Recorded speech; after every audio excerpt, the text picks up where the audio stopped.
Yeah.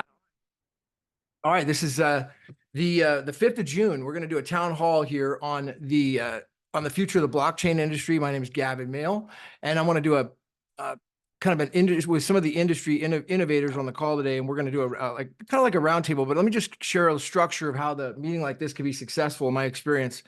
So when I first read, it was Think and Grow Rich, and then Law of Success by Napoleon Hill, and learned about the Mastermind principle being the second law of success. It was a really hard, it was a hard pill to swallow because I couldn't quite find like how to build a mastermind of minds. And what Napoleon Hill discovered, was that, when he was trying to solve an impossible problem, he couldn't solve it on his own, but he would test all these people, like thousands of people. And when there was a really hard problem to solve, what they would do is they would come together and try to solve someone else's problem of equal or greater importance. And the minds would come together, and then it would unlock something in the brain, and then they could go out and solve this impossible problem, and then it would help them solve their own problem. So, the idea of the mastermind principle comes from Andrew Carnegie. It really comes from the scriptures and the 12 disciples. That's where it comes from. Yeah, that's the whole principle of the mastermind, where Andrew Carnegie got it. But it became mainstream in the Law of Success and Think and Grow Rich. And so I wanted to start that like around 2019 in a legal group. And I just didn't know how. I happen to have a really, a great, great dad who's just a freaking, a big time, basically a guru in a lot of things. And so, he actually has a great investors group that he meets at the mastermind for like 25 years. And so I literally called him up, like, how do you do it? How is it so successful? How can you have people come together like this? And he told me his format. He's like, you know what? I just go and do a quick 2-minute update in the beginning. And then I go around the horn to all the big, innovators, all the big players, and they just give their 2-minute update as to what they're up to, what's trending right now, what's important, why are they here? How can we help them? In 2 minutes, and I just go around the room, and then we just take notes on like, well, what's the open topic for today? What's pressing? What's the most important thing that we should talk about? And then we go from there. So that's the structure that I ran with in 2019 when I started the mastermind, Gavin Mehl Mastermind with the legal side. It's a private group that I have on Sundays, and it's been like super, super successful. There's also a concept of like, I think it's octalog, where 8 minds come together, 8 to 10 minds or more come together on a topic, and it really like unlocks something in the brain to solve problems, and if they're on the same purpose. And so the purpose here is, well, I think it's clearly defined in the white paper that we want to in the Bitcoin white paper, that is, peer-to-peer electronic cash, casual payments for the world, everything on a transparent blockchain. So it's better clearly defined in the 8 pages there in total. But that's ultimately the purpose. And how do we do that? How do we get people there? How do we get people this remedy? So all right, let me go over to you, Mila. You were in second, so you're up. How you doing?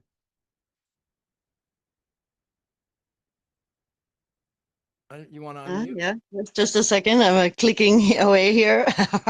Okay, I'm here. I'm all right over here on the mountaintop of the Austrian Alps. And yeah, and I want to say thank you to everybody. It was a great, amazing time over there in London. And yeah, too short. More of that. Nice. All right, thank you. Rosetta, did you want to add anything? Say hello. You don't have to. You Yes. can. Yeah. Hi, everybody.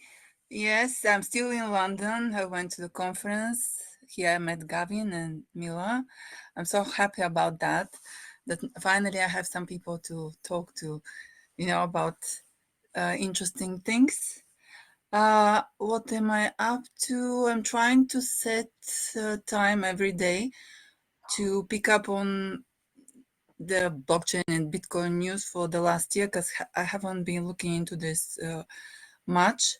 But now I want to do it because I want to do my own project. So a news from our side, from Europe, which I read today, was about the tokens, and there's a regulatory body in the EU which is starting to regulate tokens and the different types of tokens, and they're giving nice new definitions to these types of tokens.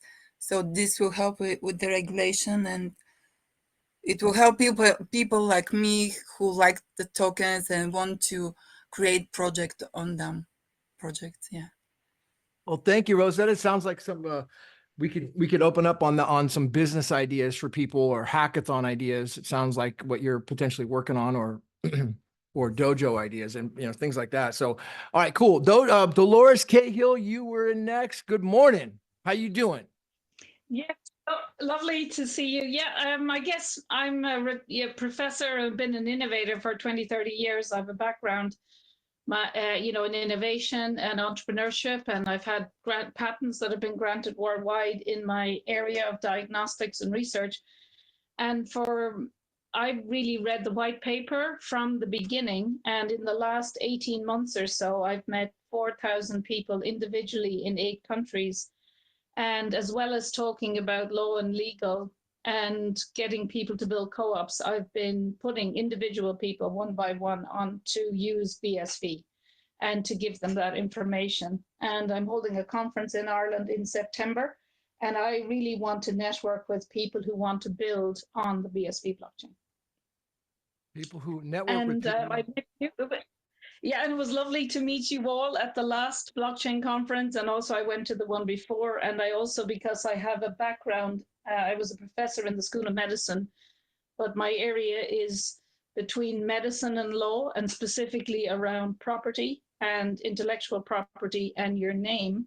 And I have won precedences in many examples against industry and against governments in asserting people's property rights and inalienable rights in law. So I went over and went to the case in the City of London.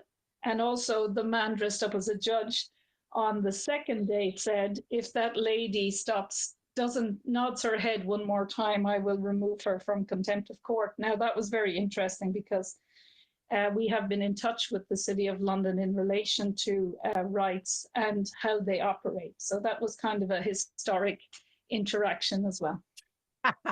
I remember that on TV when I was watching it. So you were looking in the crowd when Judge Miller said that. So, all right. Well, thank you, Dolores. I love it. Thank you for being here with us and everything you're doing. So let's go over to Brett Banafee. 2 minutes, buddy. Good morning. How you doing? I'm doing great. Good morning. Thanks so much, Gavin. Thanks for having me here. Welcome to everyone. Welcome to participate. Excited to get you all up here and contributing. And yeah, really wanted to just touch on what you spoke about in the beginning about just the Mastermind concept, and just say I'm really excited for that.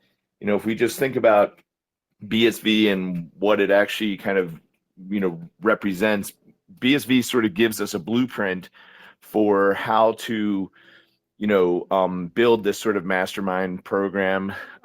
It's distributed consensus.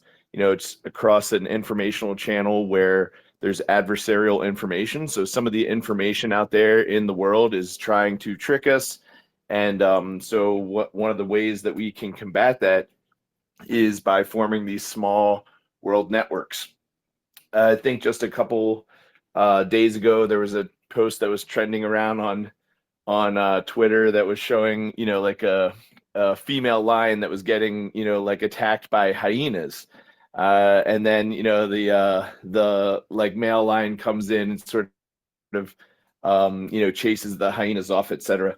But, we can think of that as an analogy to what we're facing on a daily basis. We're facing a barrage and attack of information that all the time is coming from unvetted sources, just conjecture, all this stuff. And it's the concept is that, the bad information is the good information gets drowned out in the bad information. Like they say you can hide it in the fire hose. So with that, and that's sort of the world, the technocratic world that we live in, is just a flood of bad information that makes it very difficult for people to evaluate information that actually can benefit them, that can help them rise out of the circumstances that they're in, etc. And so, so essentially what we're doing with what Gavin's describing, this is just sort of recreating the model that BSV is built on at the base layer, which is just a small world network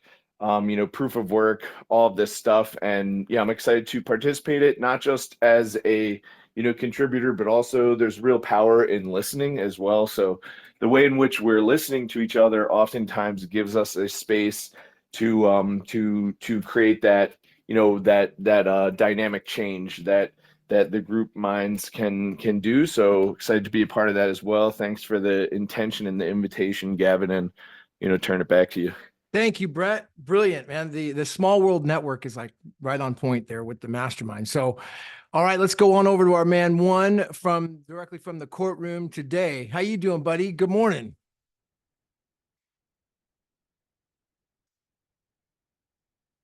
One, Scott. Okay, let's come back to you. We'll he may be in a let's go on over to Tim, my man Tim. Now Tim was he drove all the way from the East Coast to San Francisco to the hackathon in a Tesla, and we had a really good time. He actually filmed the video I made over there at the event, and so we had a really good laugh. Tim, how you doing, buddy? Good morning. Hey, good morning. I'm checking in. I wanted to see if I could get the TLDR on just what's been going on since the trial and how everybody's kind of feeling. Yeah, I've been working a lot. So those of you who know me know that I'm in the moving business, and the colleges just got out. So I have not been able to participate in the spaces lately. So I would like to know what's been going on, and just go from there. All right, nice.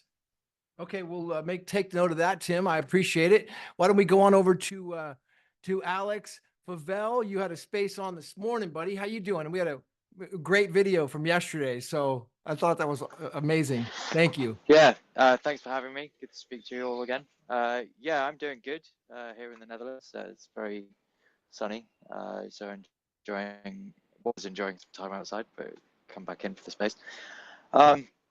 What am I doing? Well, I've spent the past 5 years building a venture capital fund that is fully deployed now, and we're looking to harvest some of these BSV investments. And for that to happen, BSV needs users, and we need a lot of activity on chain. I have also a startup myself called dark2light.xyz. I'm sure most people in here know it already. How can you help me and help this startup? Well, we sell questions. So you can buy a question for 50 cents in BSV.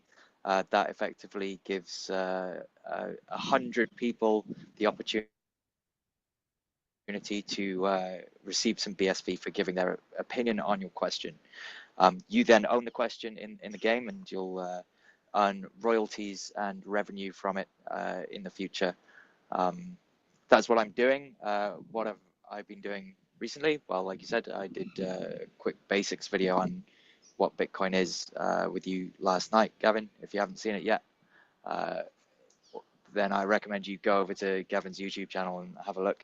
It's really just a basics of how we got here, what the current narrative is with BTC, and how BSV thinks it can actually operate and do things. I think one of the most important things for us to do is educate and put products in front of people. My product is actually a physical card game as well. It's best with strangers, large groups of strangers, maybe up to 20, 30 people. We haven't actually gone to 20, 30 people. We have been to 16. So that's a great way of showing how the real world application of this game translates into a Bitcoin world. So I recommend, if you haven't got a copy yet, get yourself one and show it to as many people as you can. And you've probably got a 50-50 chance of turning everyone that plays it into BSV if they like it, because they'll start scanning the QR codes on the questions, which then takes them directly to a BSV app. Yeah, and what else is happening? Well, the delisting court case that One's been covering is, I think. Okay. Yeah, and I want to hear talk about, but also Gary Gensler saying that all crypto exchanges are doing things that they shouldn't be. crypto exchanges, Gary Gensler. Thanks. There we go. That's a topic. Okay, good one. Thank you. All right, now we got our, thank you, Alex. That was really good. Now we got our main man 1369 BSV on the stage. How you doing, buddy? What's the latest and greatest from the courtroom today? Hey buddy, yeah, my signal's a bit crap, so if I cut out, I'll just join back up. But yeah, I'm in London reporting on the BSV claims case, which is about BSV being delisted by multiple exchanges, and how they didn't provide a fair amount of time for people to get their coins out. And some people didn't even know that it was being delisted. And so when they then went on to check their coins, they were all gone. Now, what Binance is trying to say is they're trying to say that they don't need to individually tell the customers. They just need to let it know publicly. And two of the ways they did that was through Twitter and through Reddit, and I believe a couple of other crypto news sites. So yeah, it seems the judges were going to make a decision today, but then they've said they're going to make it this evening because they need a little bit of extra time to deliberate. So we may be going in tomorrow, we may not be, but there's also a court case involving Dr. Wright. Not sure if he'll be there directly, but this, I believe it's involving an injunction on further claims of being Satoshi Nakamoto and other things. But yeah, that's what I've been doing. Fun in the courtroom. Nice. Thank you, Juan. That's great. Well, let's, I'll take note of that. That could be a really interesting discussion. So, all right. So what do we have here to recap here? That's really pressing right now. Mila, did you take note of anything that was, I have BSV delisting, the trial Tim mentioned, the Gary Gensler stuff that Alex mentioned, and then also, I had, if you guys saw that, there's a trend regarding, I think it's Trump. He's going to try to bring in Elon Musk as a consultant regarding cryptocurrency and lobbying for it. So I haven't really read into that, but it's something trending. So yeah, what do you want to start? Any? I would just like to add to something what Brad was talking about. I think that it's definitely something very true. This, us connecting and having a platform and a connection with each other, and to me it's the other word for it is a community. And I think that I already saw this before the London blockchain conference, but then being over there in person, it just was so much more confirmed in so many ways that this is something really important to register, that there is a few people here with the heart in the right place. And this is, the creative, sensitive types of beings for the most part. And so the community is something to realize and actually honor. And I have some ideas, and I hope to be able to create something that gives us more of that platform in person also. Because that's this human connection, right, is what makes us stand really strong, right? I mean, as the saying goes, right, divided we fall and all of that. So I find that extremely important. Yeah, I just wanted to add that. Wow. It sounds like the small world network, the community, the mastermind principle that you're really resonating with. So we got another innovator in the space here that I invited as well, who I haven't met with him before. It's the first time, but one recommended that he jump in, and that's George Ciosi Samuels. So George, you looks like I don't know if you were here when I started the meeting, but basically kind of what I was doing, it was setting the framework for doing a quick introduction. So who are you, and a little bit of background, and how can we help you? How can we help you help us? What you up to, buddy? Hey, how's it going? Y'all hear me all right? Yes, sir. All right. Yeah, good to meet this way, Gavin. Of course, I've seen your stuff on Twitter a lot. I like your vibe. And just an intro for people who don't know who I am. So yeah, George Jesse Samuels. I've been involved in Bitcoin since 2013. I've seen all the changes from BTC to BCH to BSV. I've always been a fan of Bitcoin, and I think I've been a fan of, I guess, the foundational principles, or at least my interpretation of it. And I always believed that Bitcoin could scale. Hence why I always followed, from BTC to BCH, because that's where the flow was going, and then BCH to BSV. During these times, I also was kind of in the middle of the organizations at the times of the splits. So with BCH, I was there during the hash war. I was working with the Bitcoin Cash Fund at the time. Things moved pretty quickly. It was a wild ride. There's a slight disconnect on your mic. There we go. Now it's no. better. There we Is go. it, Now is it's it better. okay now? Yeah. There we Yeah. go. All right. And yeah, so from BCH days and then BSV, I've worked with the Bitcoin Association, Enchain, right?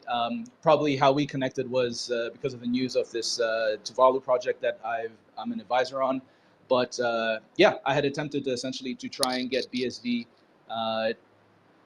working for Tuvalu and the Tuvalu government, and I'm happy to talk more about that.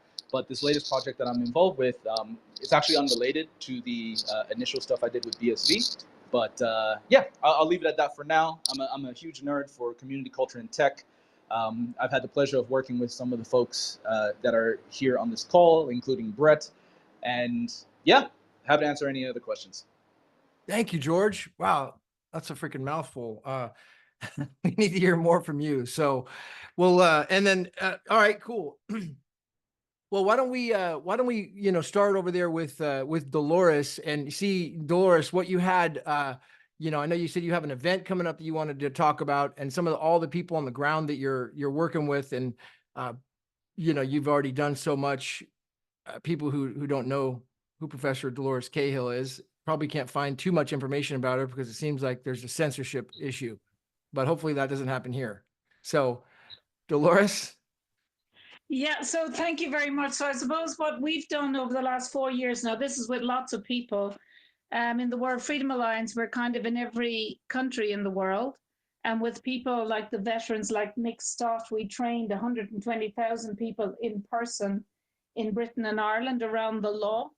And they are part of the 4 million veterans in Britain. And what we've been doing is educating them about the importance of BSV, but also the importance and leveraging people involved in co-ops and health hubs and farmers groups. And also looking at the issue of property and law. And that's why, of course, the case was a precedence case. So there's a huge amount of interest in getting onto the original BSV, but really in the last year, it is extremely difficult to even get one BSV in Britain and Ireland. What they're doing is locking people's accounts for a month, and then they get phone calls from the police. So it's not easy. And if there are, one of the things I would love is if there's anyone who's entrepreneurial in this space, or even to say it to Enchain, that we kind of need an uncensored access to get even 1 or 2 BSVs under $100 or £100. So there's a huge amount of interest. And my other interest is that we would start to sell things, or to have exchange, or people would get paid with BSV. Small casual payments, huh? Yeah, peer to peer. Who knew? Small casual payments, and that's the beauty of it, right, Brett? I mean, what are your thoughts, Brett, on the small world network idea that she's kind of bringing forward? Yeah, absolutely. I love it. And it's so simple once it's experientially simple. So people, they understand it. And we're lucky to be in a country, or at least Gavin and I are not, but especially even being in the space, we get to interface with a lot more people that don't necessarily have all of those freedoms, and don't necessarily operate in that same paradigm. So being able to learn from them, being able to hear the perspective outside of your own bubble, I think is really valuable, because the information is we have a natural tendency to just use a confirmation bias. So when we look around and the only tool we have is a hammer, everything looks like a nail. So really being able to use this small world network, BSV has been instrumental for me in creating that. But then, just like a garden, you don't just create the small world network and then just leave it there and like it does all the work for you, right? Like it's just something that you're able to participate with, you're able to nurture, to help grow, and it's rewarding. And the more that it's proof of work, right? But the work itself is not just the proof, but it's also the reward, because we look back on our journey, on our pathway, and we see, that at each moment there was something that was an obstacle that we were trying to, to rise above, and never, I saw this great quote by Arnold Schwarzenegger the other day, and he said something to the effect of, you can call me whatever you want to call me, but don't call me a self-made man, because I'm the opposite of that. I'm someone that has always needed someone to rise above and to get over my obstacles, and whether that's our friends, our family, this small world network, this community that we're building, we use each other as tools to get, not only to properly identify what are the obstacles and how best to approach them, but also encouragement and all of that stuff to continue. So yeah, it's something that I really resonate with, and like anything, it's something that the more that you pour yourself into it, the more that you realize you have to learn, but also the greater opportunity you have to actually act on that knowledge. I mean, thank you, Brett. Thank you, Brett. I love the way your mind works, man. It's just the way it resonates with the small world network here and this little community. So it sounds like one of the pressing things that are, I guess, the real, like the news points right now is that delisting case. So Alex, you had a space on it. I know you were in the courtroom. I can, if you guys, without objection, I'll just give you a quick summary on that, because I read through it based upon what's going on and what the relief that's requested. The claimant is requesting a declaration that the proposed defendants infringed on Article 101 TFEU and or the Chapter 1 provision in Section 2 of the Competition Act of 1998, engaging in anti-competitive agreement or concerted practice to delist BSV. The damages to be asserted in an aggregate amount to be trebled by the sections, et cetera, interest, et cetera, costs. And so an order for disclosure of documents and information, an interim order preventing deletion, destruction of documents, case management. So basically they're seeking a declaration, an equitable relief action, where they want the court to declare that these the defendants, this large, first of all, it's 243,000 UK holders of the cryptocurrency, so to be Bitcoin Satoshi Vision. That's the claimants. And so it's a huge amount of people. It's a class action. And so that's the relief they're seeking, and that they want damages for the delisting effect. And so they want the court to make that declaration. Now, today was a hearing about the whether or not the case is going to go forward. And so it was about a collection, proceedings, order, and application. So it's, they're basically, it's kind of like a, motion to dismiss, I guess you could call it, where they're deciding, okay, are we going to certify this for going forward to the next step at like a trial phase or not? And so, one, you want to, share what happened if you got a signal? Yeah. Just one thing before I start with that. If people want to buy BSV, you can do it currently on Centi. There's USD available and there's euros. And the way I get around it, being in the UK, is I use a Revolut card, which has multiple currencies available on there and multiple accounts. So I actually use my Euro card. So yeah, I can buy and sell BSV.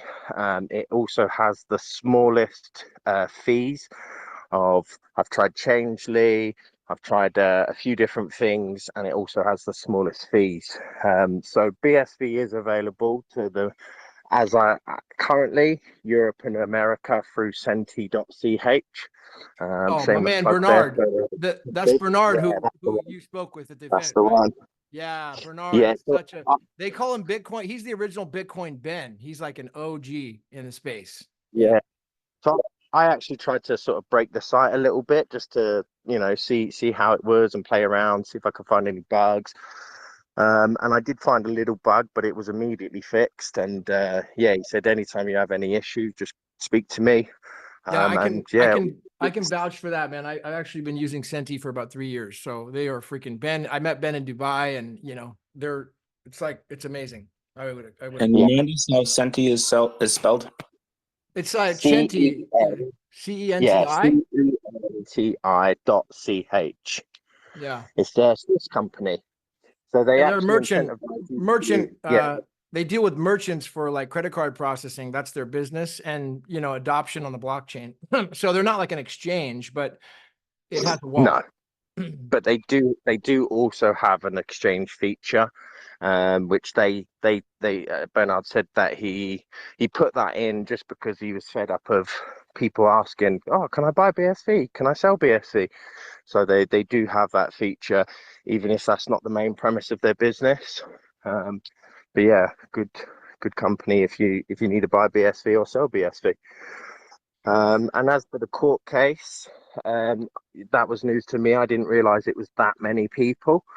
So that's very interesting. And with regards to the court case, I definitely felt that there was an animosity to the Binance lawyers initially. The judge was a lot more, especially the female judge in the middle, she was a lot more, it was a harsher tone, and definitely sort of she wasn't taking any crap from them. But what I did notice as well, initially she was a lot more receptive to the BSV claims side, but then when the BSV claims side was saying things that she had questions, she was immediately on it. So I didn't feel like there was any bias necessarily. But yeah, it's interesting because there's a few very key points which I think the judges have to make the decision on. I think the first point is whether it was, oh bloody hell, they said it so many times and I've forgotten the term. When they told people that they were going to delist, the claim side is, well, you didn't tell everyone, because there's a lot of people that have lost out on their coins from the delisting, and their argument, we don't need to tell everybody, we can just put it out there. And I think this is absolutely wild. Personally, with all the customers' details and data, you'd think they'd just pop an email in there and send it off to everyone to let them know, but they used Twitter and Reddit, and the Reddit forum they used was BSV, which is anti-BSV. So how they thought that would get to the BSV folk, I don't know. And then the other issue is because this is a non-standard case, because the laws haven't fully been created for crypto and digital cash yet, the discrepancy comes that the laws that would be standard for, let's say, stocks or something like that, don't necessarily work with crypto, and don't necessarily work with BSV. So I think what they're trying to do is they're trying to establish how those laws should differentiate themselves. And is this case going to become a precedent where they make laws from this case for future cases that may arise? And lastly, before I shut up, because I've been talking non-stop, lastly, the other thing was the actual amount that they're claiming for, because of obviously it's a very difficult dynamic to establish how much BSV could have been if the exchanges hadn't delisted, which is a difficult one because of they're trying to say, BSV claims are saying, well, look at these other similar from the same coins, they're at this price. But then the other guys are saying, well, if they're similar, then why didn't people just buy them instead when they had the opportunity?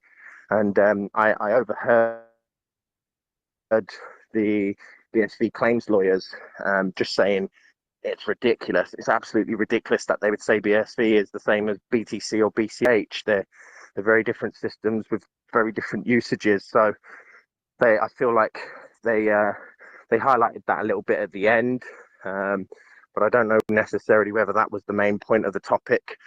So they didn't Sounds really a push bit that like too a catch-22 of claims, saying, well, how much do you think you're owed? Well, if we look at these coins that are in the same market, you know, they went up by this price, but then the defense is having to go, but those coins are nothing like your coin. Is that correct? Yeah, that's exactly it. You're 101%, mate. You've hit it on the nail. So there's a comparison. I don't understand, Alex. I don't understand the comparison. How? Well, so if I'm understanding it right, one side is at the exchanges is saying, well, Yep. if we look at these other coins, they've gone up by this price. So that's how we could, or is that the defense? That's BSV. Is that the claimants? Claim. That's BSV. Yeah, And that's then the claim. and then the Saying that the exchanges price themselves. And then the exchanges themselves are saying, well, you can't do that because these coins do different things. And the BSV claimants are kind of going, well, yeah, that's the point. Oh, well, it sounds big. I mean, 243,000 claimants in the UK. So there's a lot of people who are claiming they were injured. That's a pretty serious case. So I had no idea this case was going on. I didn't even know about this till. Thank you, One, for reporting on it. No worries. I've said this to the community. I'm happy to report whatever cases I can. Obviously, I don't want to sound like a scab, but I need to create funding for that because if I take time off work, I travel down to London, they're always a couple of days. So I wasn't actually going to report this case, but a gentleman, I think it was called Uncle T. Oh, Yeah, Uncle T. I think it was crazy money. They donated 5 BSV, and that was like all the cost covers. So that was amazing. So yeah, any court cases coming up, I'm happy to report them. okay, nice. Thank you. Excellent. Well, I did too. And so, hey, man, thanks for the work that you're doing.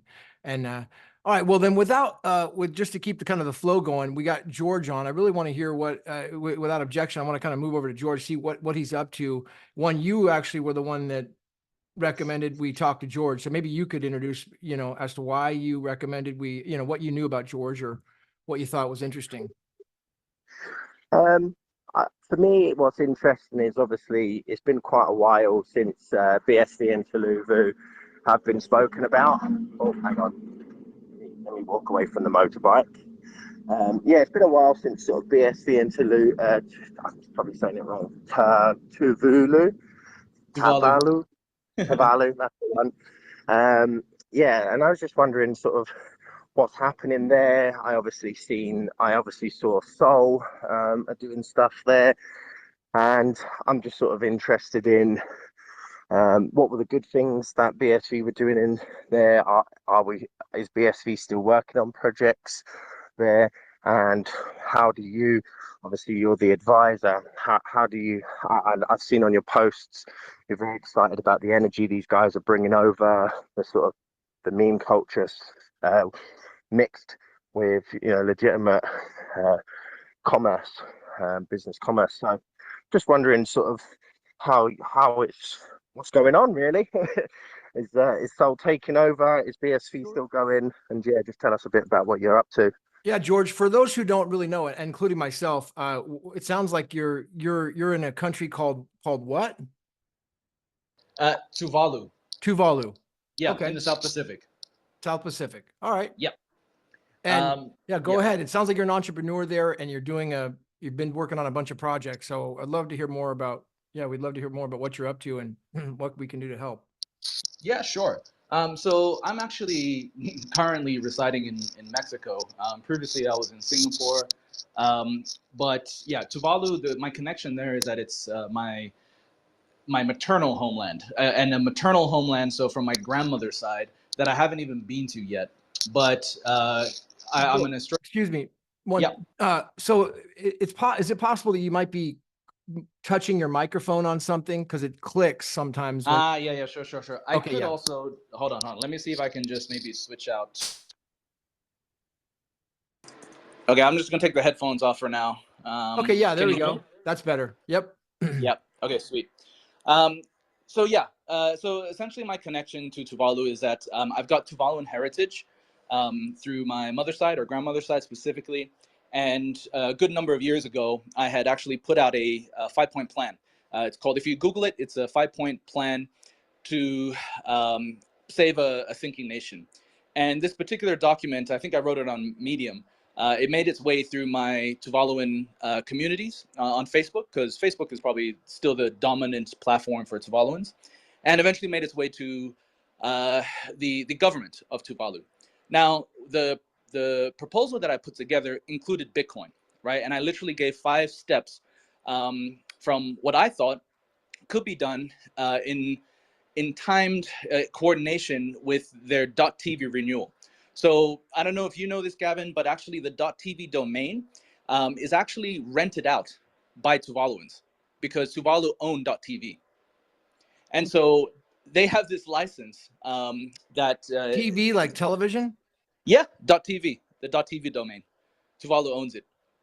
Hmm. Yeah. So that's that's one source of income for Tuvaluans, and probably like a good luck of the draw source of income. And so again, this is something, if you research it, it's quite a fascinating area. And they were coming up to their renewal around, I think, 2020. And so I had put this proposal out to include Bitcoin as part of their sort of strategy to leverage their negotiations and their money, etc. And what's interesting to see is that actually a lot of those things that I had outlined in my 5-point plan, they've actually started actioning. But that is what led to conversations about how we could actually leverage Bitcoin. And of course, this was BSV at the time, to do more than just what everybody else was doing, right? So for example, El Salvador, they were just looking to make Bitcoin their alternate form of currency. And I was looking at it from a higher level, right? How could we actually use this so that we could start getting some scale at a government level? And so that is what led us to a project called the TNDL, so Tuvalu National Digital Ledger Project, because what we wanted to do was essentially leapfrog Tuvalu from just their current or traditional form of managing government services, leapfrogging from eGov to BGov, right? Where instead of it just being online, it's more like we're going to actually put everything on the blockchain, or as many of the things that we can do as possible. So we went through phase 1. There was obviously a lot of hype around it. And we got to the end of phase 1. But then, like with any other, governments, there was change in leadership. I think there were change in priorities, and things just kind of stalled. In the South Pacific, maybe governments in general, right? There is always like an opening or a timing window. And I think by the time we got to end of phase 1 and we wanted to move into phase 2, things had changed, stuff slowed down, and it just kind of stalled. So to the Tuvalu government, I think they have plans, or they want to leverage all the latest tech. But if you look into what their priorities are, a lot of it is around climate change, right? Because Tuvalu is one of the nations that are expected to sink, essentially, if global ocean levels continue to rise. So they're obviously hopping on the bandwagon of all the climate change stuff. And the blockchain stuff, I think, is a bit too far ahead. So what they ended up doing is, I think they took some of the ideas, and we had to do a tender. So obviously there were other people who started to then compete for proposals around what they could do digitally for the island. And I think one of the big 4 consultancies, which might have been Accenture, I think they just pretty much offered to do stuff for free for them, which included one of my ideas, which was to start building digital twins for the nation. And there's, again, a lot of hoopla, a lot of hype around it. Go Google it. You'll see what they did for that. But nothing. I haven't really seen anything happen from that.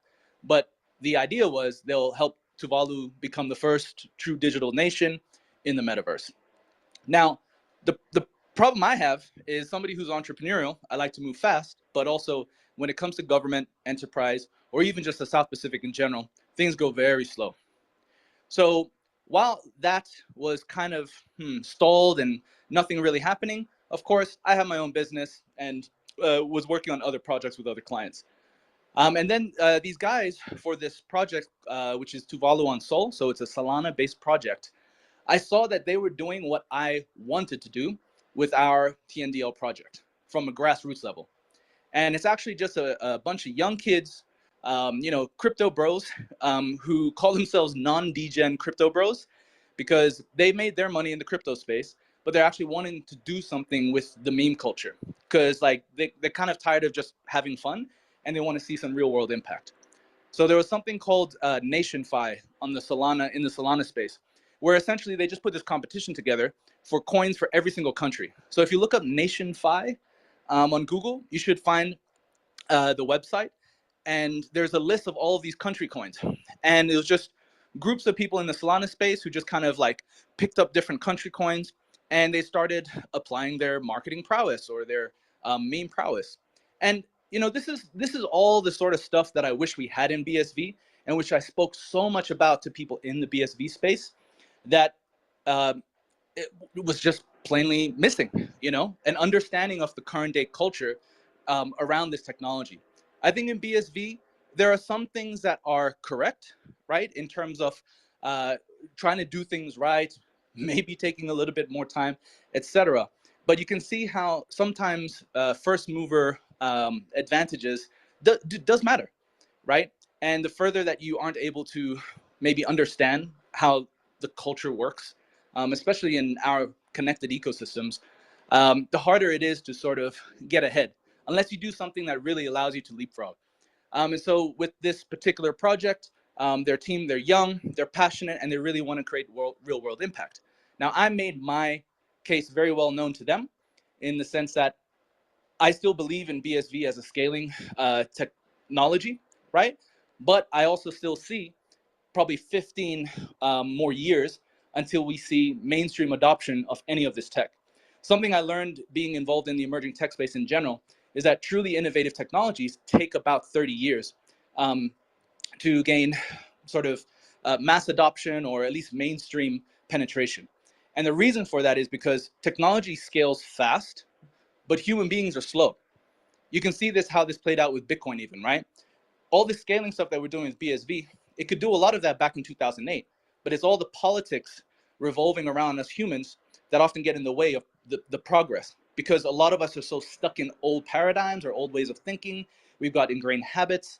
And there's so many examples of this throughout history where it's taking the same amount of time. So I think once I accepted that, hey, we're about 15 years in with Bitcoin, and if I take this 30-year duration, then there's still so much time left, and we can still do things while we're waiting for what is required for mainstream adoption. Because you can see AI existed back in the 70s, or at least the concept a long time ago, but it's only like kind of now that it's really getting mainstream adoption through ChatGPT, etc. So yeah, with this Tuvalu and Solana project, they understand the culture aspect and they're leading with the culture. And in the BSV space, this is why I was always a fan of the Twitch guys, because I think they were the one team or group that understood the culture and was showing how to, create value through fun, right?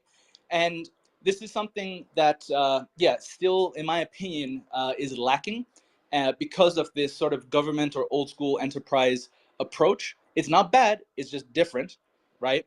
And it will mean that things will take a lot longer than expected, when really the only thing that's stopping us is adjusting our mindsets and us adjusting maybe our cultural understandings of the space to be able to get stuff moving. So with this particular team, they're moving with the culture first, right? They're creating so much content that is just drawing in influencers like crazy, because they understand like the narrative of Tuvalu. It's essentially like save Tuvalu, save the world. I am not a climate change alarmist. Like, my opinions on it is kind of interesting because even though Tuvalu is kind of the front story for climate change stuff, I personally believe that, like, you know, it's all cyclical. But you cannot deny the movements and the attention, right? You got to really understand that landscape. And for the younger generation, it gives them a mission or a purpose to channel their energies, right? And so that's some of the stuff that I see, that I recognize, that I can acknowledge. And, you know, I'm not going to judge the validity of it. But I've definitely learned in the BSV space that you cannot be too religious or dogmatic about stuff if your true mission is to get shit done. And I've always been a fan of, like, the, you know, community, culture, and tech. And BSV is just, you know, one technology that I still believe in terms of scale, but it has not proven itself to be able to penetrate where it needs to because of all of this other political shit that's around us, you know. And so when there's essentially one path that's blocked, I find other ways. I think the team, the Solana team, I don't think they're also pinned to Solana either. They just understand where the attention is, and if the technology, if BSV can prove itself as something that's scalable, people will naturally go to it. But you need to make it easy for people to do. You need to make it more collaborative, and you got to embrace some of this, like, fun, gamey aspect, because this is actually a key part to the world that we're in, if you haven't noticed already. I think there was an interesting story or news piece I saw where even in the UFC, a lot of MMA fighters have actually stopped sparring as much because they realized it was a more effective way of doing their training, maybe at the elite levels, which involved just play, right? And there's a lot of studies around this, you know, if you look at game theory, etc. So I think that's kind of it in a nutshell. If you have any specific questions, Gavin, feel free to ask. Happy to answer. But that's where I'm at the moment with this particular project. Wow. All right. This is, so it sounds like George has really brought us back full circle to the idea of how do we bring forward adoption and make this fun, you know? So, I mean, I'm open to, feel free to open up on that. I mean, I haven't gone over to Matt yet, Be Love and Be You. So you just joined us on the stage. So why don't we start with you, Matt, and see, you know, what you want to add for 2 minutes, and we'll kind of open up. Yeah, hey guys. Sorry, I just popped in like 5 minutes ago, but I love what George was saying. I think he has a lot of valid points.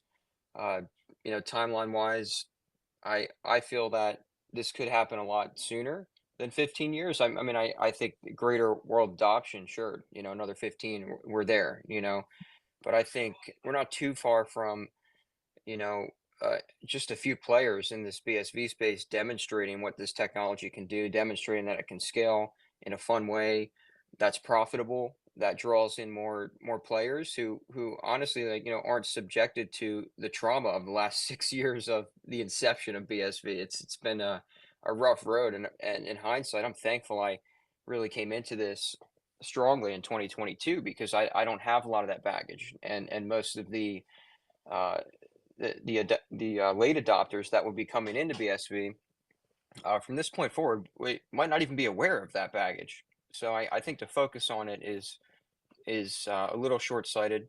I think the future is bright. I've got a lot of really cool things that I'm ready to build, as we discussed in our recent interview.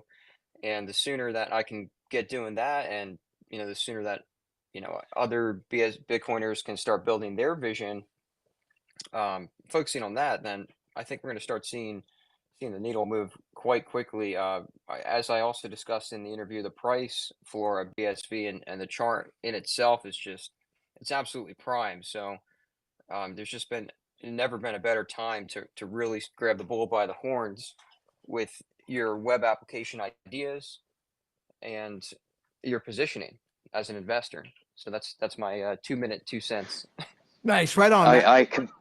I Go ahead. completely agree with that. I think things can change rapidly. I mean, if we look at what's going on with Roaring Kitty and GameStop, you know, he went from a $53,000 position to owning nearly 5% of the company now. And if you look at his history, the guy knows what he's doing and what's about to happen, because if you haven't been following, he now owns more shares in a call option that if he exercises, there are not enough shares on the market for the people to cover from his brokerage. So it seems like he might be about to expose the stock market. And, you know, something like that could happen with BSV, because we do know that similar things are happening in BSV. But that's not to say that, you know, Bitcoin might shoot up in value overnight, but it does mean that you can build momentum. You just need the community behind you to do it. And I think as we watch what happens with BTC in the next 2-3 years, I would say, because the law enforcement's had enough, we can capitalize on their downfall and go, well, they built the existing system on top of it. BSV's the new system that everyone was looking for in the first place. Well, to George's, thank you, Alex. To George's point there, I'm wondering about what you guys think about how to do this. I mean, we had that hackathon in San Francisco, and maybe, you know, I don't know, Brett, maybe you want to chime in on, like, is a hackathon, like, is that how we do this, where we bring, you know, community together and somehow reward prizes and concepts to developers? I mean, what do you guys think about that, Brett or George or anyone who's been? Oh, I would love to chime in Or on this yeah, one. please, Matt, go I ahead. You were there. Yeah, well, you know, it's something I'm real passionate about, because like I said in our interview, Gavin, like the vision for what I know I'm supposed to create came to me at Cambrian SV, and that was in 2022. And I've really struggled to find the developers who can just sit down and focus and just hear this vision out, and then just tell me what they need to make it happen. So what I would like to see, I mean, even after being at this last hackathon, that didn't do it for me. I was actually disappointed in many ways, because it just resulted in more confusion, more debating, more distraction. Oh, Solana's where it's at, BSV's dead. I'm like, this is a fucking joke, dude. Like, I flew across the country with like all of my equipment at a full vendor booth when nobody did. You know, like, I'm serious. Like, I wanted to go there and build something. And thankfully, I found some really cool people like Michael Middleton, who's in this chat, like you, Gavin. I found some really focused Bitcoiners that are like, okay, I see what you're doing. Let's start chipping away at it. Let's make this happen.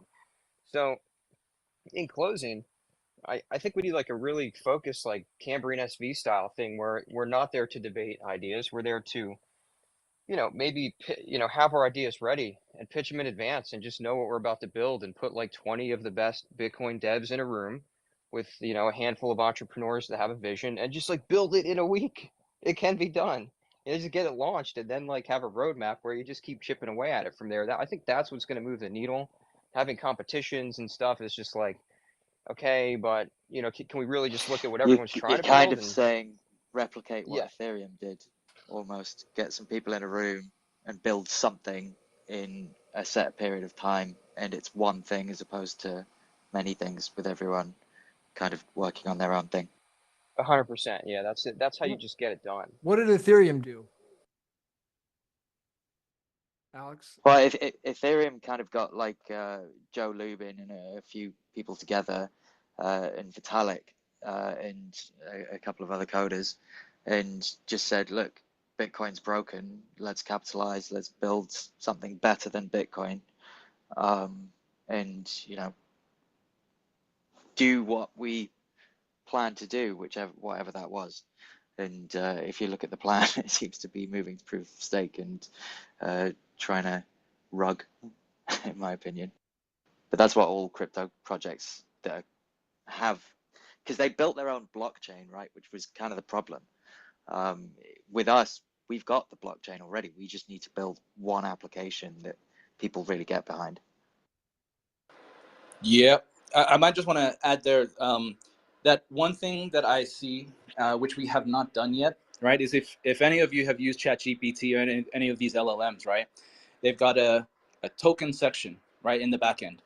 I've always seen Bitcoin having been, it should have been essentially what is used for the token generation and handling of all these LLMs, right? And I think the biggest opportunity at this point in time, since most of the attention is also on AI stuff, is finding out how to make Bitcoin useful even with these type of LLMs. Because essentially the useful aspect is the ChatGPT interface, right? And I think a lot of times we've also kept things backwards where we kept trying to lead with the technology, but the technology needs to be like AWS, cloud infrastructure. It needs to be shit that's in the background. And so the front end needs to be useful, right? The cultural stuff I was talking about, meme culture, etc. I mean, that's great for bringing attention in, but just usefulness. There's so many applications that we've built that maybe because there was an overtone of like more serious government enterprise, blah, blah, blah, haven't gotten the penetration. But I see that there's an inroad with using BSV as the token system for LLMs. And then that way you just promote, market, use the front end, and it's using BSV in the back end. We don't even have to talk about it. And then once those transactions are just coming in, then the price will follow. Because we've seen this where there was one point or maybe 2 points in time where BSV started to like really throttle up, right? And everybody got excited with the pricing. That should just naturally happen. But again, at this point where we are, it has to be useful, apart from, also being fun. So George, what's the case for the using, let's say, micropayments as opposed to just putting a credit card on file or something, or paying, with these LLMs? What is the I guess? Well, look at what they're doing now, right? Essentially, all they're doing is you put the credit card, you pay an amount, say $20 a month, and they're using that to pay for the tokens for these AI like LLM systems, and that's their onboarding, and they're not having to educate the market. They're not having to do any of that shit. They literally just put out something extremely useful that was a 10x from everything else that people were used to, and they wedge the behaviors that already exist. So this is something that I'm also passionate about in terms of understanding, right, all these behaviors within different cultures and groups, right? So when I used to like work in corporate, we had to look at, here are all the existing tools. We have change management to get people to move from existing tools to new tools. And a lot of time, it had nothing to do with how advanced a tool was. It was all about the underlying habits, right? Every single community or culture has habits, has traditions, has all this sort of stuff. And if you're trying to introduce something new that is too far removed from their ingrained daily habits, you get resistance. So what these LLMs are doing is they're like, okay, here's a credit card. Everybody's used to this, right? But they're just using that to pay for the token generation in the background. No education required about, the backend infrastructure, but this would be a way better solution also to help manage the issues that even AI systems are now dealing with, which is, hey, these LLMs are handling so much data faster than any human can actually process. How do we regulate this? Well, Bitcoin would have been a great natural regulator of that. Every user would be able to see where all their data is going through their own wallets. And every time that a system tried to, engage or share information, it's all micropayments, nanopayments. This sounds like a really innovative idea. I didn't know that they're using tokens on the back end to generate the LLMs. Yeah, you replace BSV or Bitcoin with the word token, right? And it's essentially the same thing, right? And then I remember doing an article or a post about this, about the cost savings. If you implemented something like BSV with the low fees, it would also solve a lot of these issues for these larger companies who are also struggling with the high fees. Now, right now, they're doing cost reduction through the chip side, right, from NVIDIA. So NVIDIA is creating these chips that have lower costs. But from a per token generation standpoint, there are still costs associated with that I think could be reduced even further through a system like BSV. Oh, wow. All right. Well, let's open up. I mean, if there's any comments or questions on this topic, feel free to chime in, or if you want to jump up on the stage, anybody, feel free to do so. But yeah, let's open up, and Alex or anybody else, Brett, Dolores, Matt. Yeah, I can add Mila. that. Just wanted to also add that it also solves a problem about data provenance, which is really important because, imagine that you're a law firm or something like this. You want to take advantage of the efficiencies of AI in processing claims or whatever you have. but are you going to use that general AI on that? Because now it's been trained on all of this potentially just ridiculous data that it's just scraping off the internet. Or would you want to be sure that it's being trained on data that has a data provenance that only comes from law books or something like this? So if ever there was an issue with something that you produced, you could at least trace it back and say, well, this was data that was taken from this subset of law books that have been taught since X. So the ability to trace data back to data provenance, aside from just the micropayment side of it, for the ability for that data to now have a framework for where it came from when talking to the various different companies that are interfacing it with, I think that's a huge advancement as well. So it sounds like where you're saying is like, if it's generating something, where is it getting it? Where's that citation? So we know, so the law firm knows it's legitimate. It's an actual citation. It's not made up. Exactly. And you could track it back somehow. All yeah, right. and that requires gated access to information. So, and that information can be, anything from you could put all of the law books into one file, et cetera, and then lock that file. And now that the LLM is trained only on that data, and you can provably, you can prove that through the ability of hashing information and all of that stuff. It's these use cases.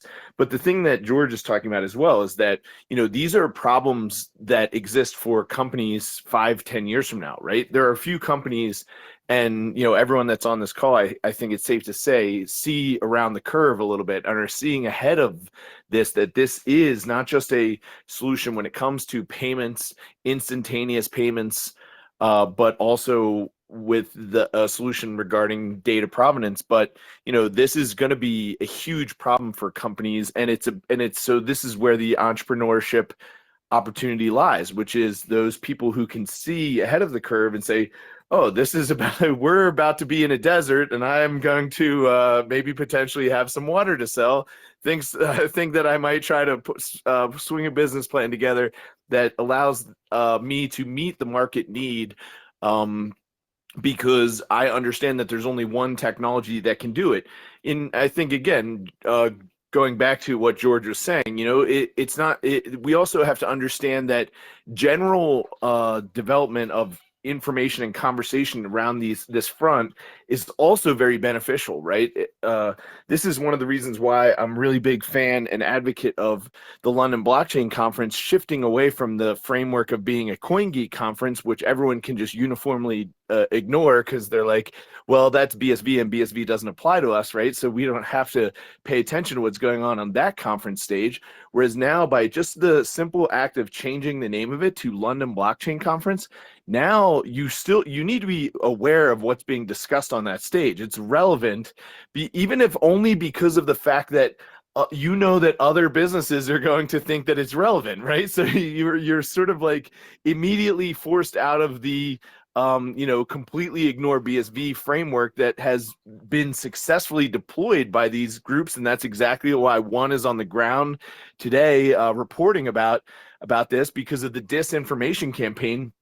But it benefits companies that can compete in a free market space to say, yeah, come on up on stage with us. We can discuss your approach and our approach. It's a great way to sell the benefits of BSV, because when you compare them side by side, one is clearly better than the other. But the problem, as George mentioned, the problem is not necessarily just a technical one. It's also about how we rise above these obstacles that are being that are being placed in the way of BSV's adoption.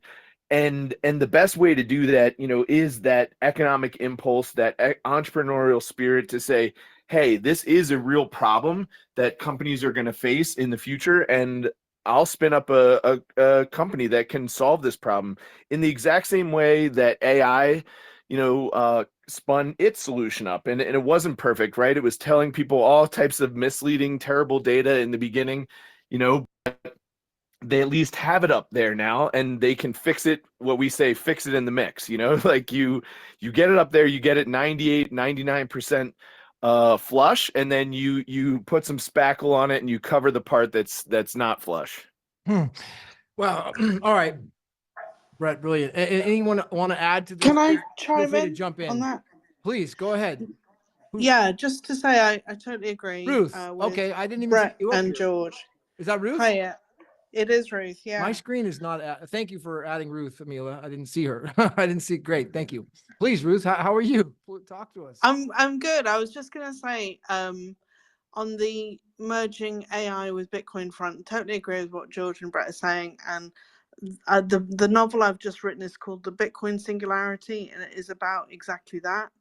So if you're interested in exploring those kind of ideas of, what Bitcoin could do for AI in terms of alignment and accountability and making sure that, data integrity and all of these sort of issues that we've got coming up, then read my book, because obviously it's fiction, but it's I like to say it's kind of built on truth, because hopefully the technicals in the book are correct. Hopefully. Nice. Check out Ruth's book. And we all know that truth is built on Ruth.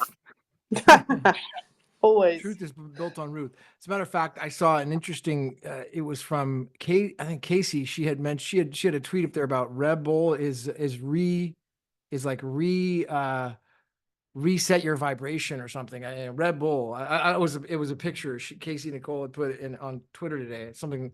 We got to reset our vibration. I don't know what the word was, but if she wants to chime in, if anybody else wants to chime in and come up to the stage, feel free to. Mila, if you want to let people in, my screen is not quite refreshing for some reason, so I can't see who's here. But if anybody else, or anybody who's up right now, we probably do. Go ahead. Yeah, Gavin, maybe to Dolores. I just wanted to say that I've been trying to build communities and get developers, to connect. I brought 12 developers from around the world to the blockchain in 2023, but it's very difficult to get them interested. So I just wanted to echo what George and I think Brett and people who are encouraging, that it would be really useful if we had a network of developers, because I have a whole network of people that want applications in the health space, the insurance and property and farmers and auditing and accountability. We have specific projects, but we just need a mechanism. Now I have an institute space, like a building in Ireland, that I'd make available if we could get the developers to meet even 2 or 3 times a year, that we could pay them well for them to develop applications, that then our networks of thousands of people could rank them, a combination of an application and a competition, and then a reward for like a Nobel Prize or whatever for them for the applications. So I just wanted to echo that. Let me add to that. To do something like that, or to volunteer. Yeah. So to help that up. Yeah. we've actually already started doing that. And, we had that in San Francisco with so basically what we did in San Francisco, and it is, xCrypt, who's Xiaowei Liu and the development team over there, they're the ones that created the smart contracts on Bitcoin. The Solidity, the Transpiler, and all these amazing developers. And then there's also the Babbage team and these others. So these guys all came together in San Francisco. We had a large amount of developers, and then that's where this test hackathon happened, where these ideas came from. But we're going to be gearing up to another one in December, the first week of December. Right now it's on just still an idea phase for December, and we're thinking Miami. If there was something prior to that, so what has to happen is we have to grassroots create funding for the developers. That's kind of the idea. Last time we went to an association, and they did it. They paid for all the developers. But so what we're going to do on this one is we're still kind of toying around the idea. How can we raise capital to pay all the flights for all the developers, pay for all the room, that sort of thing. Yeah. So they're all there. And that's the goal for the Miami trip. Is we have the network, with xCrypt. maybe Brett No, or that's anybody wonderful. else So there, we or just Tim need or to, go yeah, ahead. extend it out. And I also think we need to train in a way. We need to develop a program for people who are not specifically trained on scripting on BSV or on script, that there's an easier way to get into the scripting or developer community as well. Right. Well, Tim, you were at the event. I mean, so was Matt, Brett. I mean, anything you guys want to add about like where this could go? Yeah, I have a few thoughts. So I think timing is really important. There's a saying that the best projects are born at the depths of a bear market. Okay, we're past that. I'm looking at these charts and like I want to be bearish. Trust me, the fundamentals on the macro world stage are like, what the fuck is going on? But like I'm looking at these charts and it looks like shit's about to pop off. Like wave 5 of a euphoric parabolic BTC rally that's going to take up Ethereum and the entire altcoin space. So like you don't want to wait till December to launch something. Like you want to do it now, like yesterday, months ago, 2022 when I was trying to do it, you know, and especially if you're building on BSV, again, like the charts do matter. Like we're at a price floor of like $60. I mean, I just don't see it going much lower. So if you really wanted to make it worthwhile for a team, I mean, there's a lot of creative ways to raise money. You know, like we're all here for much more than money. We're here for freedom and truth, you know? So like, I look at something like Ordi and like that just came out of nowhere. Well, that made people a ton of money. Who got rich from that? I don't know. But like these projects that explode out of nowhere, like why can't there be stake? Why can't you have a group of like 5 or 10 people that say, hey, we're going to build this thing and we're going to do like a fair launch, but we're going to have like some stake early on because we're early and we're going to ride this wave. And that's my payment. You know, that's my sacrifice. I'm willing to take that chance and put some time in and do this. So I think the December hackathon is going to be fantastic, but you know, I'm all for, you know, just putting this out to the universe. Like now I'm fired up. Like I'm going to talk to my peeps and see like, what can we get going like this summer? Let's make this a summer of love for BSV. It's time. Yeah. I mean, it's a long time out, but it's I mean, for something like that, it is a long ways out, but it is, at least it's something on the agenda I think we can do. So, it sounds like that's where we're going though. It's like we gotta have people come together with developers and create these businesses, put everybody into a room. Is that what you're talking about, Dolores? Yeah, I think like, you know, we have thousands of people that are just waiting. There are applications like in blood transfusions, or if you are unconscious, you know, that you have your intentions in the event of a hospital, or that you can do, you know, food tracing or property ownership or deeds of sales. There are 10 million people in America that want to have their property ownership deeds on a blockchain product. So there are specific applications that developers, you know, working together might only take a few weeks, and we'd have a product and we could then test it. And also in insurance and in healthcare and in micropayments. And a lot of us are blocked from the communication system. So we need a robust emailing and communication system on the BSV blockchain, you know? Mm-hmm. Censorship resistant. Gotta have that. Censorship resistant. Can't have that. Can't have that.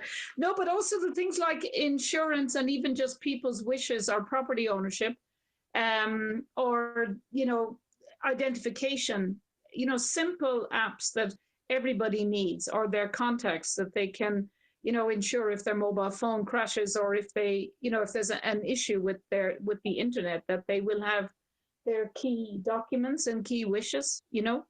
Mm-hmm. Easy for developers to do, but I think would resonate. And also farmers, we need this technology for farmers to sell their food on the BSV blockchain. And we have thousands of farmers that are just waiting for it. They you know, they're already been convinced. Well, Alex, you gave a great advice as an entrepreneur in the space for 10 years yesterday on my show. So did you want to chime in and give your advice to entrepreneurs?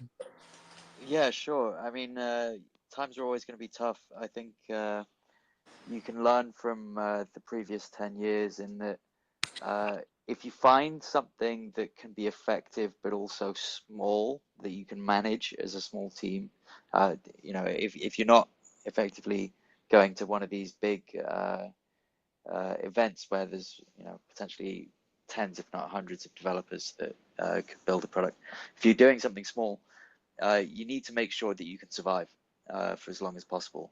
So that doesn't even necessarily mean going full time. I've always kind of thought, yeah, you've got to go full time, but actually it's probably better to get something on the side first, get a proof of concept out there so you've got a product market fit, and then go out and try and raise the money to do it full time.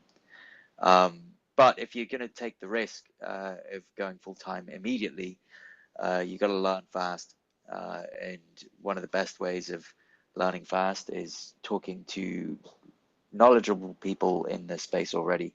I know a lot of people in this space have been around for a very long time and are very knowledgeable. We love talking in Twitter spaces, which is great. But I think if we talk to one another a bit more about what we want to build and how it might be built, you know, even if it's just like putting a deck together, so you're communicating the idea of what you're trying to accomplish, so that you can, you know, mull it over and then go, okay, well, can we find someone to help us build this part of it now? And maybe, you know, we can scratch together 10, 20 grand or something to get them payment if they require it, or, you know, maybe even shares in a company that you set up and get it done. But yeah, it's a collaborative effort. You can't do everything all by yourself. Well, and one thing that, you know, I think it sounds like you got kind of a go-to person, and that's Brett. You know, it seems like he's the guy that stepped up to be like the community guy. And I know he's made a bunch of connections to me, introduced me to people, and people introduced people to me. So Brett, did you want to chime in on maybe like how people can contact you for these type of ideas? Yeah, absolutely. Manifestable here on Twitter is the easiest way. Reach out to me. I love all of these ideas, and I also love just working with what you have. So, you know, starting something and, you know, encountering the challenges that naturally arise from that, and then, you know, strategizing. You know, I get so much value out of these Twitter spaces. So, but I don't think we've had Twitter spaces that have really been focused on this kind of collaborative effort. You know, we've had spaces where we debate and discuss ideas and stuff like this, but, you know, as soon as you started to talk about the mastermind side of this, you know, to me it made a ton of sense, and I'd never actually put that together as being that it actually sort of mirrors the Small World Network. So so I'm excited also to see this grow as a collaborative effort, maybe even continuing to host these, Gavin, continuing to invite people on stage. And we have Cub, Can You Blockchain, somebody that I connected with based on another space that was that we held, you know, and Can You Blockchain was teaching me about something called extension services, which is, you know, about collaborative building, but not just in terms of, you know, so first of all, when we're talking about a lot of this stuff, you know, and you know, Dr. Wright has talked about, you know, that BSV is really modeled, it's like a technological solution that's modeled after organic growth and organic behavior, right? We can learn so much from, you know, we've already heard from Daniel Krawitz on all the ways in which proof of work has been, you know, used as a mechanism to suss out and sort out, you know, false information from you know, valuable information. So, but when we're so how do organisms grow? But the other thing is that, you know, there's also a danger to growth, right? Because if you just grow with no sense of order or no sense of responsibility or anything like this, then you have what's like, you know, would be considered a cancerous kind of organic growth, right? That just grows unchecked, that isn't building systems in place, that isn't self-regulating. All it is self-replicating. And so it's important for us, you know, not to delve too far off the topic here, but it's important for us when we're looking at growth and Can You Blockchain was someone who was advocating this, I thought, really well. It's not just about growth for growth's sake, but also about, okay, once that growth has been achieved, now how do we create, a self-replicating system out of that?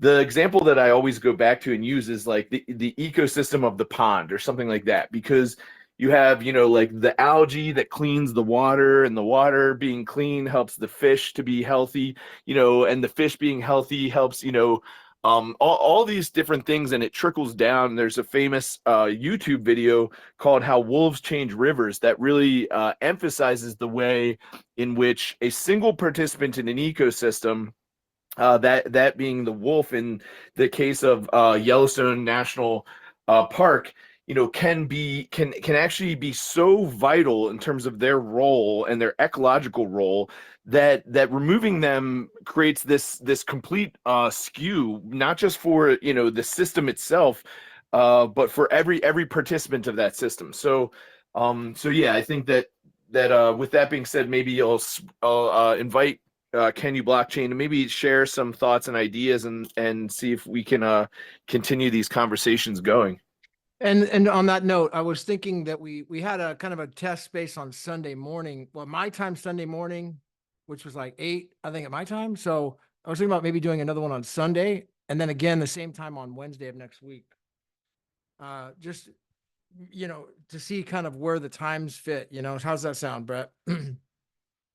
I think you were at you were at an event. You were you were at an event last time on Sunday. So, all right. Well, then, we're at about almost at 90 minutes. So I'd like to try to keep these somewhat short and concise. So we had a good vision. We never got to talk about some of the current events that Alex had brought up, about Gary Gensler. We talked a little about the case. We talked about the delisting, the trial. George had brought this stuff up about what he's doing.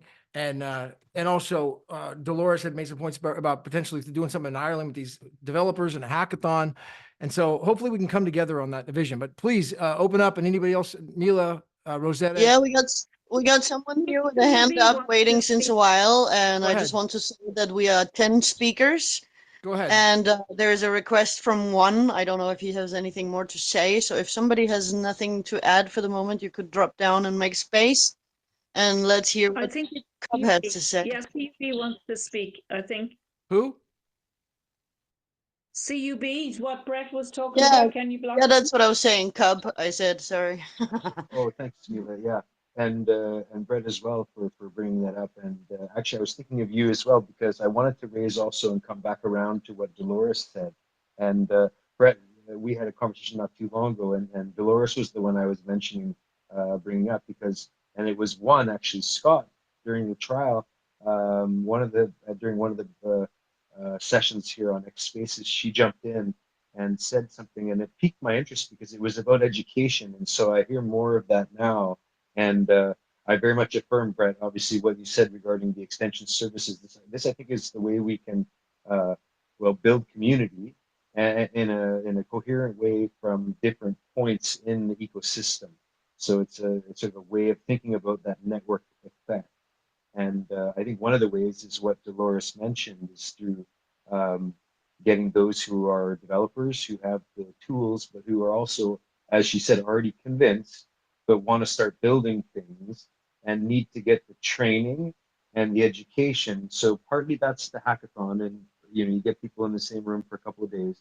But there's also a lot of stuff online where if there was a program, and so I'm now affirming the second idea that's come up here in the conversation is so having a calendar, a schedule, and it doesn't have to wait till December. It could be sometime in the summer, and I would definitely support that and reach out to people who might be interested to come in. Is to build something specific with those who want to use the tools, whether for ordinals, whether for smart contracts. You might not necessarily need a smart contract in the system, but it may.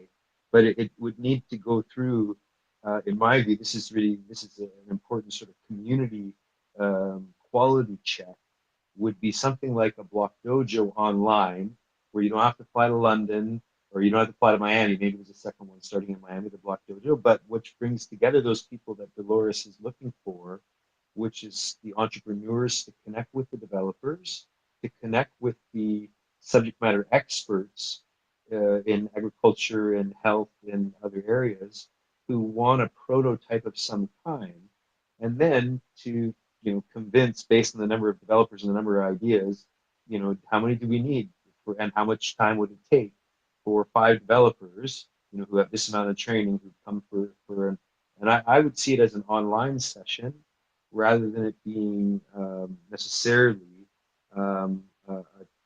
plane and train tickets. But I don't know how that sounds to others here.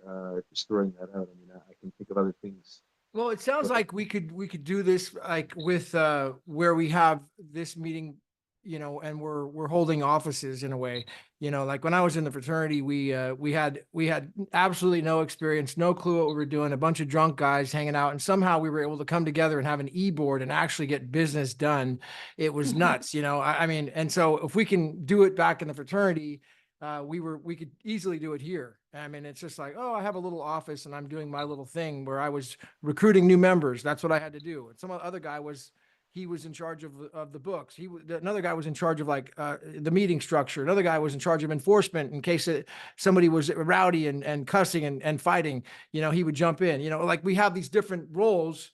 And I mean, that seems like a possibility, where we could have some sort of a parliamentary style if we really want to get something done. Probably not through Twitter though, or because I mean, one of the interesting features that Dolores, again, I'm reaching out because we have both an academic background as well, and what she mentioned was getting some kind of a learning management system to bring together people who would want to do online lessons.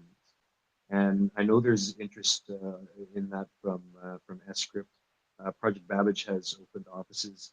ELAS, I don't know where they're at, but they have a similar sort of tool set. They want to get people testing this MetaNet, and they need that combination of those who will do it for engineering purposes because they're builders, and then they also need that set, and it can in many places be a much larger set of those who want to see the value gained and take part, participate in opportunities to test it, where the sharing of data is what brings the value to the project, the community, the cooperative, the things that Dolores is talking about.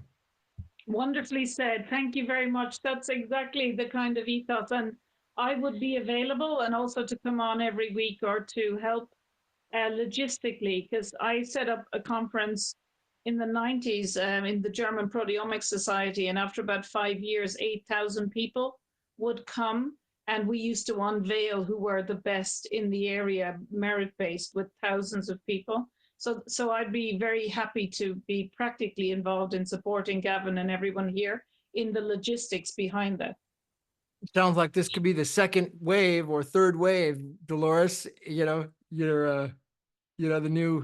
this new movement. This sounds like that's where we're going. So, thank you, Dolores. If you may give me a follow, and we'll connect behind the boards as well, because I think there's a lot of movement. Yeah, I just followed you as well, I believe. So glad to connect again. Thanks, Gavin. Nice. All right. Well, then I'm going to motion that we close this meeting and meet again on Sunday. We could do a morning on Sunday. I'll set up another time, and then again the same time next Wednesday. But feel free to open up the floor if there's anything else anyone wants to add in closing. Gavin, this is Mike Middleton. I'd like to add. Oh, something. Mike. Okay. I didn't know. Thank you for jumping in. I'm glad. Thank you. Mila must have added you or Rosetta. How you doing, buddy? I'm doing good. I actually had some connection issues, so I've been in and out. And so I've been listening, to this whole conversation. And for those who don't know my story, I've been in business since 1990. I own one of the largest real estate consulting firms here in California. And I was also into Bitcoin probably in early 2013. So I have quite a story with not only Bitcoin, but a bunch of the altcoins and things like that. There's no doubt that I believe that BSV is the primary way that the truth is going to come out into the world. And a lot of the people who have been keeping us down for centuries are going to be exposed. I've been an avid follower of several people on this call, Dolores being one of them. So I will reach out behind the scenes because I'm also, I was at the hackathon with you, Gavin, and you were one of the first to give me an interview after I came back into the space after suffering a near-death experience. A lot of my story is available to those who wish to follow it on Twitter. I'm also going to be working closely with Matt Welsh as well, and he's helping me to develop some websites and things. I do believe that we all have to build, and so this is a very encouraging call. There's a number of people who not only have the means but the desire to move forward. So that's all I wanted to do was just add that. And I will be working with Scrypt as well as Project Babbage as well as Gorilla Pool. I kind of networked quite a bit during the hackathon conference as well as after that. And of course, that's kind of what I'm good at is networking with people, and of course, business, law, and Bitcoin are my 3 areas of specialty. So that's all Yeah. I have to say. So Michael thank you. has the well, I don't have or has the top tax was it property tax firm in California, or what how do you describe? It's in California. I'm actually having to rebuild my website because after my near-death experience, my website got taken down by people in my office that didn't really understand. So I'm rebuilding it. But we are the largest independent consulting firm in the state of California. We've literally, I think we've gotten about $30 billion in assessed value reductions since 1990, meaning we've saved our clients hundreds of millions of dollars. That's where I made the money that got me into Bitcoin.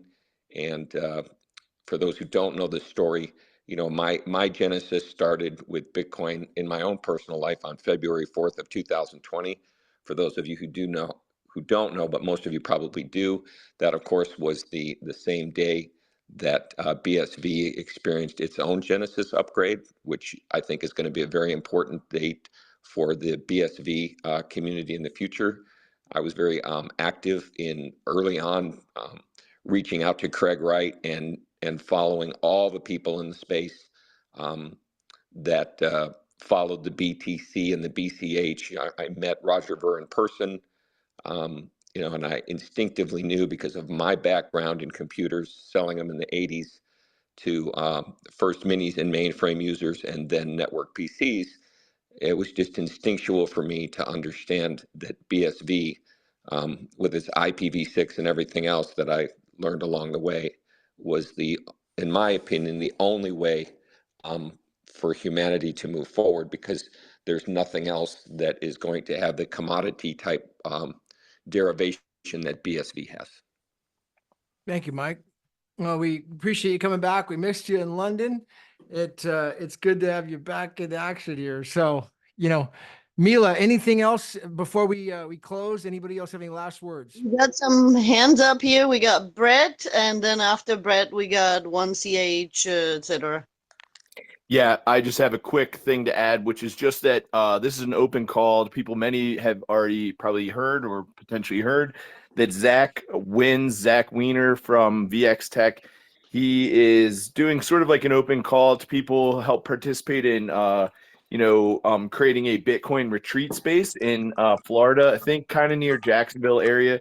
So especially as we're, considering all of the different possibilities of working together, there's also the possibility to do an actual retreat or something like that on his property. I think he has something like five bedrooms. And also I see in our audience we have Emilio, who has a similar project that is in a little bit of a closer to realization phase. Zach is still working on developing his retreat house, but Emilio has actually launched a good portion of his retreat house, and that is in Portugal. It's in the south of Portugal. I believe he's looking at 7 bedrooms, also looking at potentially making it available to big blockers and to people that are changing the future and changing the world. So that was all I wanted to add. And if you're interested in learning more about that, you can always reach out to me or one of the individuals I mentioned. Nice. At Manifestable on Twitter. Brett is the community director.